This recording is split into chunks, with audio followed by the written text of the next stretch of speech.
My child, listen to me. Listen not just with your ears, but with the deepest part of your spirit, the place that has been waiting for a long, long time to hear this truth. Before another thought distracts you, before the noise of the world pulls your attention away, I need you to be still and receive these words. They have traveled across eternity to find you in this exact moment. This is not a message meant for the masses. It will flow past millions, a river of words they will not stop to drink from.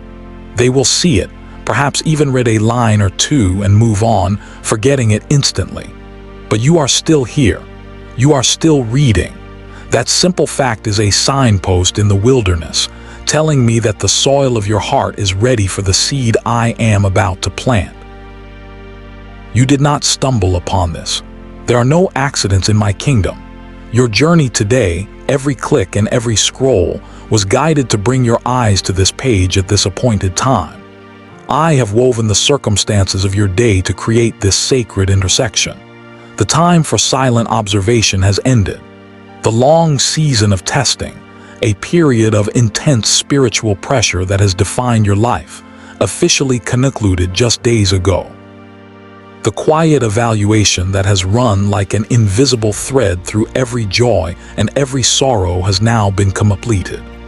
And what I am about to share with you will illuminate the shadows of your past, making sense of every confusing chapter, every painful trial, and every moment of profound isolation you have ever endured.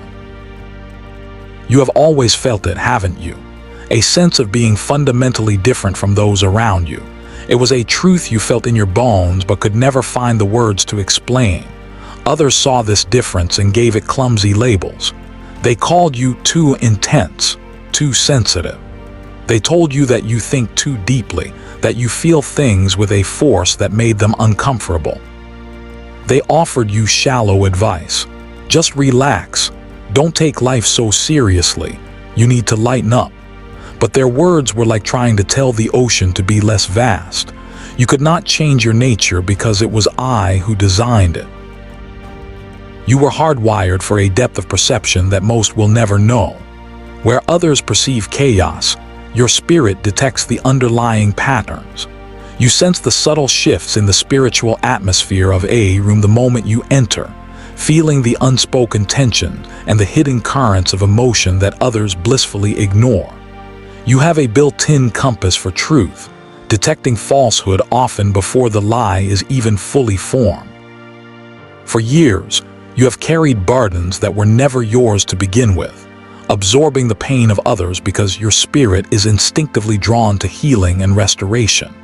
This internal system has always been operating precisely as I created it to. The reason it has often felt like a crushing weight, a burden too heavy to bear, is because you were forged in my hands to carry what others simply cannot. You were built to withstand pressures that would shatter a more common vessel. I have been with you through it all. My gaze has never left you. I was with you that night months ago when you sat in the quiet dark, replaying a conversation over and over, trying to understand the disconnect you felt. I was the stillness in the air when you woke from a dead sleep, a heavy feeling of purpose and anxiety weighing on your chest for reasons you could not name. I saw you weeks ago when you composed a message from your heart, full of truth and vulnerability, only to delete it at the last second, fearing it would be misunderstood. I was beside you just recently as you went about a mundane task, when a wave of emotion, grief, hope, longing, washed over you for no logical reason. These were not random emotional flares. These were not signs of instability. These were my whispers in the wind, my hand gently pressing on your shoulder trying to get your attention. They were divine appointments, moments where I was showing you that your sensitivity is not a flaw but a gateway to communication with me. I see you. I see it all. Now listen with the full attention of your spirit, because this understanding is the key that will unlock your future. Every heartbreak you have endured was not a sign of your unworthiness. Every door that slammed shut in your face was not proof that you are cursed. Every season where you felt utterly alone and forgotten was not a punishment for some past sin. You were not being punished. You were being prepared. You were undergoing a profound and systematic spiritual refinement. Every relationship that dissolved into betrayal was a crucible testing your ability to love unconditionally, to pour out grace even when receiving none in return. Every financial drought was a lesson in trusting my provision when logic and circumstances screamed lack. Every period of intense loneliness was designed to test the integrity of your soul, to see if you would abandon your true self simply for the comfort of company. Every time you wanted to give up but chose to take one more step, every morning you rose from a tear-soaked pillow to face the day, every instance you chose the hard path of truth over the easy road of comfort. In all these moments, you were being measured, not by the flimsy, ever-changing standards of man, but by the eternal, unchanging standard of heaven. And my child, you have passed. Your spirit has been proven true. You believed you were merely trying to survive. You saw the struggles and thought you were failing, falling behind, being left to the mercy of a cruel world. You wondered what you had done to deserve such a difficult path. But what was truly happening was a sacred training. You were being forged for a purpose so significant. It requires a depth of character and an internal resilience that few possess. You were not thrown into the fire to be consumed by the flames. You were placed in the fire to be purified. Precious metals do not achieve their brilliance in comfort. Gold is not made pure by sitting on a shelf. It becomes pure when it is subjected to a heat so intense that it burns away every impurity, every bit of dross, until all that remains is the radiant, unblemished essence of what it was always meant to be. This is the story of your last decade. The people who walked away from you were not rejecting you. They were being removed. They did not possess the spiritual capacity to stand with you in the places I am about to take you. The opportunities that vanished were not losses. They were divine protections, steering you away from paths that would have stunted your growth and kept your purpose small. The isolation was not a sign of my absence.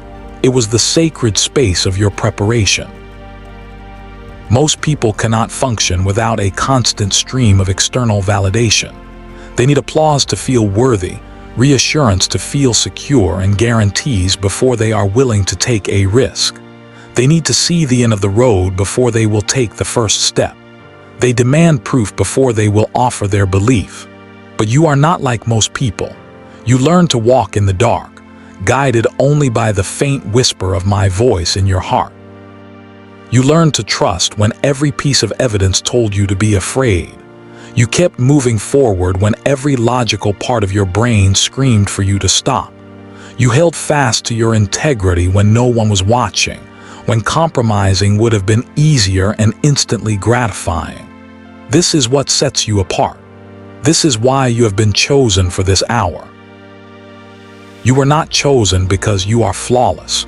You were not chosen because you never felt doubt or fear.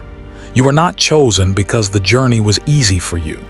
You were chosen because when every fiber of your being screamed, quit, something deeper, a core of unshakable strength that I placed within you before you were born, refused to surrender.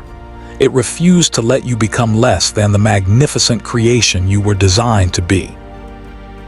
The purpose you are stepping into requires 3 foundational qualities, forged not in a classroom but in the furnace of lived experience. They cannot be faked, bought, or manufactured. They must be earned through trial. First is the capacity for profound emotional depth without being ruled by emotional chaos. You feel everything with an incredible intensity, but you have learned not to let those feelings dictate your actions. You can be heartbroken and still fulfill your responsibilities. You can feel terror and still step forward in courage. You can be utterly exhausted and still offer your presence to someone in need. This is true strength, the ability to hold space for seemingly contradictory emotions at the same time without fracturing. You can feel grief for what was lost and gratitude for what remains in the same breath.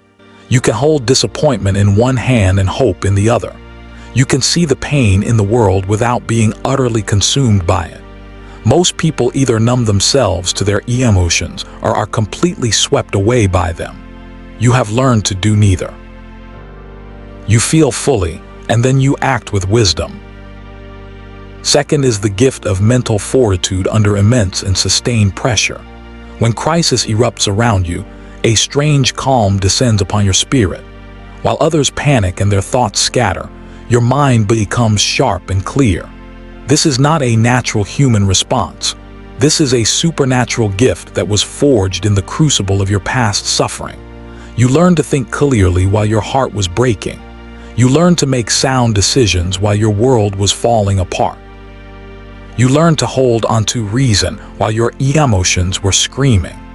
Each of those impossible moments was building this spiritual muscle, this divine ability to be the anchor when the storm is raging. Third is a bedrock of moral consistency. You do the right thing even when no one is watching, and especially when it costs you something. You speak the truth even when a lie would be more convenient and socially acceptable. You honor your commitments even when breaking them would bring you relief. You have faced countless temptations to cut corners, to take the easy way out, to compromise your values for a temporary gain. You refused. That refusal may have cost you relationships, promotions, and comfort. But that refusal is the very reason you are ready now. Integrity is the non-negotiable foundation upon which I build every great work. These three qualities, woven together in one soul, are exceptionally rare. You have been asking me for years, why? Why has my life been so hard? Here is your answer. You are being prepared for a divine assignment that most people would run from if they truly understood its demands. This assignment requires you to see what others choose to ignore. It requires you to speak truth when the world is content with comfortable illusions. It requires you to be a beacon of stability when everyone around you is panicking. It requires you to carry my peace into the heart of chaos and to model integrity in a world that often rewards corruption. People are not excluded from this path because I am cruel. They exclude themselves by their own choices. They consistently choose the path of least resistance, the comfortable life, the road that asks nothing of their character. You were never given that option because your very spirit, the one I designed, made it impossible for you to be satisfied with a shallow, easy life. What felt like a curse for so long was, in fact, your qualification. And now the season is turning. A chapter that began long ago has just closed, and a new one is beginning this very day. In the coming weeks, you will experience a divine realignment. Something in your life that has felt stuck or stable will suddenly shift. It may be related to your work, a key relationship, or even where you live. Do not be afraid when this happens. This is my hand clearing away what is too small for the next phase of your journey. As the seasons turn, you will have an encounter that seems like a coincidence, but is a divinely orchestrated appointment. You will meet someone, and in your conversation, they will say something that echoes the secret whispers I have been speaking to your heart. This is your sign that this connection is from me. This person holds a key for you, a piece of the puzzle for your assignment. Before this year closes, an opportunity will be presented to you that defies all logic. It will seem too big, too fast, too unreasonable. It will require you to act in faith before you have all the answers. This will be the ultimate test of all you have learned. Your willingness to say yes in that moment of uncertainty will determine the trajectory of the next several years of your life. Your isolation was not abandonment. It was insulation. You had to be pulled away from the constant noise and the limiting influences of others so that you could learn to hear my voice with absolute clarity. Every person who drifted away, every relationship that ended, it was all a strategic and surgical work of my love. I was clearing the stage for what is to come. The enemy used that season of quiet to whisper lies to you, to tell you that you were alone because you were flawed, damaged, or unlovable. He knew that if you ever understood your true identity and purpose, his kingdom of darkness would tremble. You were not being punished. You were being targeted because you are a threat to the status quo of a broken world. In that silence, you learned to stand on your own 2 feet with only my presence to sustain you. That ability is now one of your greatest strengths, because where you are going, you will often be the only one in the room who sees the truth. You will need the courage to stand alone. Look ahead, my child. In the coming year, you will see my faithfulness in tangible ways. Your finances will begin to shift, not from your striving, but from my favor opening doors you didn't even know existed. You will be placed in new environments, surrounded by new people who recognize and affirm the gifts within you. A platform of influence will emerge, where people are drawn to the wisdom you carry, a wisdom earned through your scars, not just your studies. And a dream you long thought was dead and buried, I will breathe new life into it, resurrecting it in a form more beautiful and powerful than you ever imagined. 1 year from now, you will look back on this very day, the day you read these words, and you will recognize it as the turning point. But it all hinges on your response, right here, right now. You can close this page and allow doubt to reclaim its territory, or you can let a quiet yes rise from the deepest part of your soul, a yes to your purpose, a yes to my plan, a yes to becoming the person you were always created to be. The resistance you may be feeling, the skepticism that whispers, "This is too good to be true," is not your own voice. It is the voice of fear, the interference of an enemy who is terrified of you stepping into your power. Recognize it and choose faith anyway. You are not ordinary, you never were. The struggle you have endured was the price of admission for an extraordinary life. You were made for this, you are ready. The evaluation is over. The assignment is active. Your true life is not behind you in the ashes of the past. It is before you, waiting to begin. Step forward, my precious child. I am with you.